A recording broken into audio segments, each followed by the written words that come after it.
Welcome back to the deep dive. Mm. I hope you're somewhere comfortable right now. Mm. Maybe you've got a warm drink. Maybe you're winding down for the day. Because today, Yeah. today we are going to get cozy.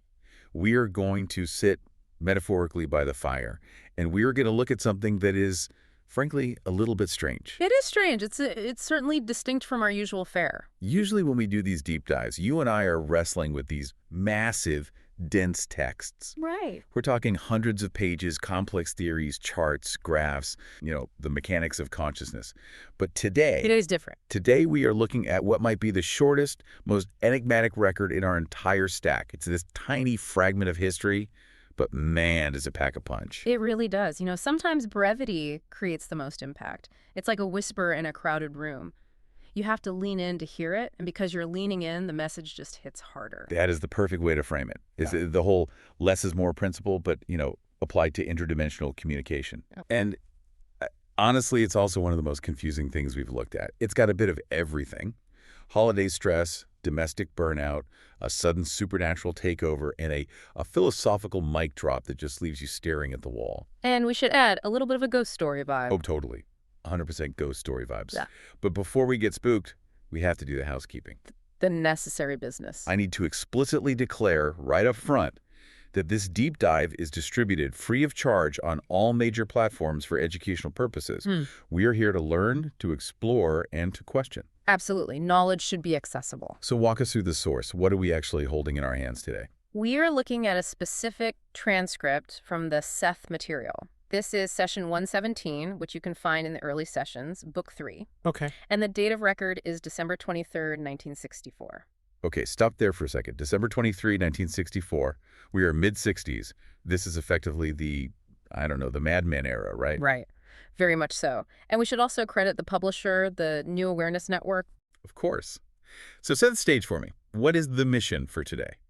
Why are we obsessing over this one tiny session? Well, our mission isn't to decode a complex system of metaphysics this time. It's more like we're trying to unpack a vibe. A vibe. I like that. Yeah, we're looking at atmosphere, at human behavior under stress, and a single moment where the mundane, the totally normal, crashes right into the profound. It's a mood piece. It is, but it's also a psychological case study in a way. Okay, I want to paint the picture for you listening. I want everyone to visualize this. It's December 23rd. 2 days before Christmas. 2 days before Christmas. We are in Elmira, New York, upstate New York, Yeah. It's cold. We are in the apartment of Jane Roberts and her husband, Robert Butts, who we all know as Rob in the notes. And if you've ever hosted Christmas or if you've ever been the one responsible for the holiday magic, you know exactly what kind of day Jane has had. Oh, the notes are painfully specific about this. Jane had been in the kitchen all day. The text literally describes a baking marathon. I love that detail. It just grounds everything. This isn't some mystic sitting on a mountaintop fasting and meditating in a robe. Wow. This is a woman covered in flour, probably stressed about oven timers, making cookies or pies for the holidays. She is completely entrenched in the physical world. And Rob, he's not meditating either. He's been working overtime. It's 1964, so he's probably coming home from the office, tie loosened, just exhausted. Totally drained. It's 9:00 p.m. They're both dead on their feet. And that exhaustion is a key variable here. We have to keep coming back to that. Why is the exhaustion so important? I mean, people are tired all the time. Because in the context of channeling or dissociation, usually you want high energy. You want focus. Exhaustion acts as a barrier. Right. It lowers your defenses, sure, but it also lowers your ability to perform complex mental tasks. And channeling Seth is absolutely a complex mental task. Right. And there's this great detail in the notes that really stuck out to me. At 8:00 p.m., so an hour before their scheduled session time, Jane starts cleaning up the kitchen. She's scrubbing down the counters, putting away the baking sheets. And she does it just in case there's a session. But she doesn't feel anything. Right. She explicitly says she doesn't feel Seth around. Yeah. So she's scrubbing the counters thinking, I'm probably doing this for nothing, but, we have a schedule. It speaks to their dedication, doesn't it? Or maybe their discipline.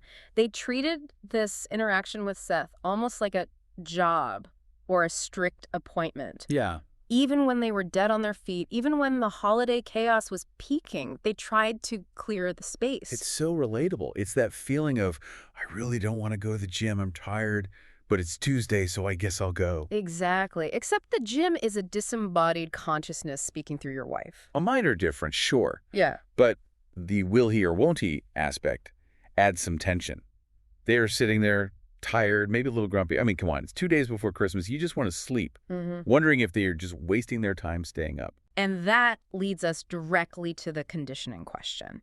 This is something Rob actually writes about in his internal monologue for this session, and I think we need to stop and really unpack this. Yeah, let's dive into that. Rob writes that he wondered if they were just acting out of habit. He uses the word conditioning. Pavlovian stuff. Exactly. He's questioning their own reality. He's wondering, are we just Pavlov's dogs here? You know, the clock strikes 9:00 p.m. on a Monday or Wednesday, so we sit down, and because we expect something to happen, we make it happen. It's a moment of deep skepticism from the inside. And honestly, it's refreshing. It is. But at the same time, I have to play devil's advocate here. If they've been doing this for a while, isn't it entirely possible that they have trained themselves? Like 9 p.m. is the trigger. Ding, ding, salivate. That's a totally valid hypothesis, and that's exactly what Rob is worried about. He's the scientist in the room. He's observing the experiment while he's participating in it. He knows that the human mind is a pattern-matching machine. If you create a ritual, the mind wants to fulfill the ritual. So he's sitting there thinking, are we faking this? Is Jane faking this subconsciously? Yes, but here is where that exhaustion variable comes back into play and sort of acts as a control for that experiment. Explain that. Well, if this were merely a subconscious habit, a psychological path of least resistance, then the biological imperative for rest should theoretically override it when the organism is depleted. Wait, break that down. You mean if I'm tired enough, my body tells my habit to take a hike? Exactly. The subconscious mind's primary job is to protect the organism. Yeah. If Jane is physically drained from a 12-hour baking marathon and Rob is drained from work, the subconscious signal should be sleep. Right. It should be shut down. It shouldn't be initiate a complex dissociative trance state and deliver a lecture. So the fatigue should have broken the conditioning. Precisely. If it was just a habit, they would have sat there, stared at the wall, and eventually said, you know what, nothing's happening, let's go to bed. The path of least resistance was sleep. But that's not what happened. No, not at all. The fact that the phenomenon occurred despite the exhaustion, despite the lack of any pregame feeling, suggests that the driver wasn't just a biological loop. It suggests an external force, or at least a psychological force, that is independent of their current physical state. That is actually kind of chilling. It is. Yeah. It implies that Seth has his own battery. He's not running off Jane's leftover energy from the cookies. And it just adds a layer of spookiness to the scene. Because they're sitting there doubting it. Rob is thinking, this is probably fake, we're just tired. And while he is thinking that, the reality of it is about to slap him in the face. Skepticism often creates the best backdrop for a revelation. It catches you with your guard down. So let's move to the transition. This is the cinematic scene. I really want you to visualize this. It's late. It's dark outside. It's quiet in the apartment. The baking is done. The kitchen is clean. Jane and Rob have lost track of time. And where are they standing? Beside their Christmas tree. Beside the Christmas tree. Now, this is 1964. Describe the lighting for me. What does that look like? Well, we aren't talking about modern LED cool white lights. We're likely talking about those big ceramic C7 bulbs. Oh, yeah. Hot, glowing, multicolored glass. It creates a very specific, warm, almost nostalgic atmosphere. So they are bathed in this red and green and blue glow. It's a domestic, quiet moment. Maybe looking at the ornaments, maybe just zoning out because they are so tired. It's a moment of stillness. In the notes, Rob implies a sort of vacuous stare. They're just existing. And then, bam, Jane takes off her glasses. That was the signal. She takes off her glasses, and the notes say she began to speak for Seth immediately. No warm-up, no long meditative breathing, just switch flipped. And Rob notes the voice change. He says it was somewhat stronger than usual. That's interesting. Stronger. Why stronger? Well, think about the mechanics we just discussed. She's exhausted. Her physical battery is low. Okay. If you need to transmit a signal through a weak battery, what do? You boost the gain. You surge the power. Usually, Seth's voice is described as having a certain timbre, a conversational projection. But here, perhaps because of the abruptness, or perhaps because he had to cut through that fog of fatigue, it came through with more force. It had to be a shout, not a whisper, to get through the system. It's almost aggressive, like, I am here. Or just urgent. And then she moves. She walks from the tree to the couch, sits down, and closes her eyes. It's very precise movement. It's Yeah. not the wandering of a sleepwalker. It's purposeful. It feels like a possession movie scene, doesn't it? Just standing by the twinkly lights of the tree, looking at the tinsel, and suddenly the person next to you isn't your wife anymore. She's him. It just underscores the lack of control they had over the timing. Yeah. They could set a schedule, yes, but the energy itself, the Seth personality, could apparently assert itself whenever the channel was open. So Seth is here. He's in the room. Rob, being the diligent scribe, grabs his pen and paper, probably scrambling because he wasn't expecting it. He's fumbling for the notebook. And what is the very first thing Seth says? He says, and I love this, there is no necessity for taking notes. The irony is just. It's perfect. Don't take notes, says the entity, while the guy frantically takes notes so we can read them 60 years later. The scribe never sleeps, but it shows Seth's intent, you know? He's acknowledging the context. He knows they are tired. He knows it's a holiday. He's essentially saying, relax, put the pen down. This isn't a lecture. It's almost polite. I'm not here to make you work. But naturally, Rob captures it anyway, and thank goodness he did. Right, thank goodness. Because what comes next is, well, it's the bombshell. We are standing by the Christmas tree, remember, the symbol of the holiday. And Seth drops this line. It's a single sentence, but it carries so much weight, he says. This event you are about to celebrate did not take place historically. Oof. Yeah. I mean, just imagine the scene. The colored lights reflecting off the ornaments, the smell of baking still in the air, the whole peace on earth vibe, and this voice booms out. By the way, this thing you're celebrating, historically, didn't happen. Now, we have to be very neutral here. Right, right. We are impartial reporters. We aren't here to cancel Christmas. No, we aren't here to debate theology or biblical history. We're simply reporting what the source material says. And within the context of the Seth Material, this is a recurring theme, this idea of questioning the literal physical interpretation of religious events versus their spiritual reality. But you have to admit, that is a total buzzkill. It's December 23rd. Why drop that truth bomb right then and there? Is it a buzzkill? Wow. Or is it a liberation? How is being told your holiday is fake a liberation? Because of the pressure. Think about the pressure of the holidays, especially back in the 60s. The need for perfection, the religious obligation. If you believe you're celebrating a literal historical fact that demands reverence and perfection, the stakes are incredibly high. True. Jane just baked for 12 hours. Exactly. But if a voice comes through and says, hey, the history isn't the point, the fact's not the point, it takes all the weight off. It shifts the focus from, did this happen, to, what does this mean? That leads to the next part of the quote then. He doesn't just say it's fake and leave. That would be cruel. He doesn't. He follows it up with something very specific. He says, nevertheless, you can use it. Nevertheless, you can use it. That word use, it sounds so utilitarian, like it's a tool. Seth is incredibly practical. And this brings us to the core concept of psychological reality versus historical fact. Break that down for me. Explain it like I'm 5. Okay. Imagine a dollar bill. Okay, I'm imagining a dollar bill. What is it historically? It's a piece of cotton linen blend with some green ink on it. Historically, intrinsically, it is worth almost nothing. You can't eat it. It won't keep you warm. Right, it should take paper. But we use it. We Yeah. all agree on a story that it has value, and because we use it, because we believe in that symbol, it builds skyscrapers, it feeds people, it starts wars. The belief in the symbol creates a massive, tangible reality. So the symbol is more powerful than the physical object. Exactly. Seth is saying Christmas is like that dollar bill. The historical fact of the manger might be the paper. Maybe it's not what you think it is. But the usage of it, the goodwill, the peace, the family connection, that is the value. That is the purchasing power of the holiday. So if you use the holiday to generate kindness, the kindness is real. The utility of the event is what's valid.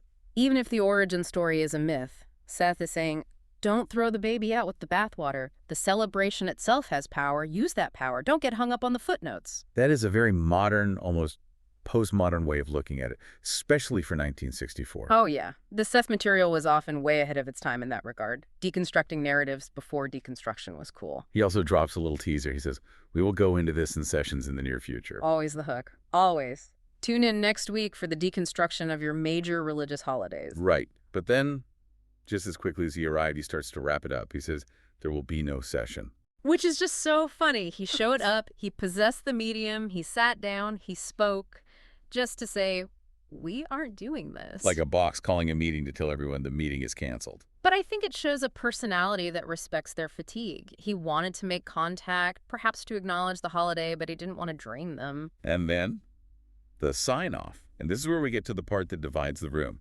Is it sweet or is it spooky? Let's hear the quote. Seth says, "If I may, however, I would like to look in on you at various times over the holidays." Look in on you. Look in on you. Yeah. Okay. Be honest. If an invisible, interdimensional entity told you, hey, I'm just going to be peeking in on you while you're opening presents, how would you feel? Well, in the context of their relationship with Seth, I think it's framed as a guest dropping by, a friend. A friend you can't see, Too who cool. walks through walls. True. But think about the intimacy of it. He's asking permission, if I may. That's a good point. He's not imposing. He wants to observe the festivities. It suggests curiosity. What does Christmas look like to a consciousness that doesn't have a body? That's a really good point. Maybe he wants to see the lights. Maybe he wants to feel the vibe of the celebration he just said was historically inaccurate. Or perhaps he wants to experience the emotion of it through them. If he looks in, is he perceiving their joy, their relaxation? It implies that the feeling of the holiday is distinct enough to be visible to him. It's charming in a Twilight Zone kind of way. I'll be watching you. Every breath you take. Exactly. So he says this, and then gone. The session is over. How long did it last? The notes say a minute or two. It was incredibly abrupt. And this brings us to the physical aftermath, which I think is one of the most interesting data points in this entire record. Jane's reaction. Yes. Jane comes out of it. She's surprised it started so fast, but she mentions a very specific physical sensation. She said she felt cold. Cold. As soon as she began to speak, she felt cold. And the sensation passed the moment the session ended. Now, we need to pause here because cold is a loaded term in the paranormal. Right. You watch any ghost hunting show, they're always looking for cold spots. Exactly. In folklore and even in modern parapsychology, a sudden temperature drop is often associated with the presence of a spirit. The theory, and it is just a theory, is that the entity draws energy from the environment to manifest or to communicate. It pulls heat energy out of the air or out of the medium. It's thermodynamics. It's the conservation of energy. You don't get a voice for free. You have to pay for it with energy. But here's the thing. Seth usually doesn't do that, right? In the hundreds of sessions we've looked at, does Jane usually freeze? No. Typically, Jane describes high energy, heat, or just a feeling of expansion. Sometimes her voice gets deeper, she feels larger, but cold is rare in the Seth Material. It's an outlier. So why cold this time? Well, we can only speculate, but let's look at the variables we started with, the exhaustion. The battery was low. Right. If the battery of the medium is low and the entity needs to push a message through quickly and strongly, maybe the energy draw was more aggressive. Maybe he had to pull thermal energy because there wasn't enough vital energy available. So he turned Jane into a refrigerator for 2 minutes so he could tell her Christmas was a myth. Effectively, yes. That's one way to put it. Or, and hear me out, maybe the apartment was just cold because it was December in New York and she had stopped baking an hour ago. Always a possibility. Skepticism is healthy. But she specifically links it to the moment she began to speak. As soon as she began to speak. That suggests a correlation with the trance state, not just, the radiator turning off. It just adds to that atmosphere we talked about. The fatigue, the tree lights, the sudden voice, and now this chill in the air. It's a very tactile session. It really is. It's immersive. So let's try to summarize this. We've got this narrative arc. Tired couple. Christmas tree. Sudden trance. Historical truth bomb. I'll be watching you. And an abrupt end. It's a vignette, a perfect slice of life from the edge of reality. If we had to pull a nugget of wisdom out of this, the Blinkist takeaway, what is it? For me, it's the separation of meaning from history.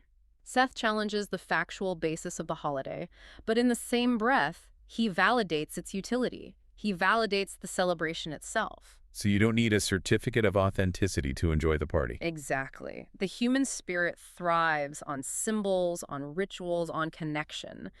Whether the story behind the ritual is 100% historically accurate is almost irrelevant to the effect the ritual has on your soul. And also the persistence of the connection. The idea that this teacher or friend, Seth, is there even when the humans are exhausted. He breaks through the fatigue just to say hi. And to say, take a break. Don't take notes, even though Rob failed at that part. He failed miserably, and we love him for it. We absolutely do.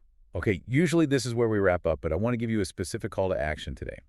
We've only scratched the surface of this one tiny session. And the Seth material is vast. This is session 117. There are hundreds and hundreds more. Don't just take our word for it. Don't just listen to our summaries. You need to read the source. You need to hear the voice for yourself in the text. It's a dense, rich, and often challenging body of work, but it really rewards the effort. So we encourage you to study the Seth Material books directly. Go to the source. You can find them at the New Awareness Network. Their website is sethcenter.com/the-early sessions. That's sethcenter.com/the early sessions. Support the preservation of this material. Now, before we let you go back to your own holiday prep, or just your Tuesday night, I want to leave you with a provocative thought, something to mull over. Let's hear it.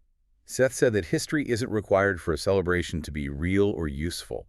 So ask yourself this: what other fictions or symbols in your life are actually serving a vital, true purpose? Are there stories you tell yourself, traditions you hold, that might not be factually true, but are emotionally essential? That's a big question. And would you notice if a non-physical guest dropped by your living room tonight, just to watch you ponder that question? That's the one that's going to keep me up. Just a little holiday paranoia to keep you warm.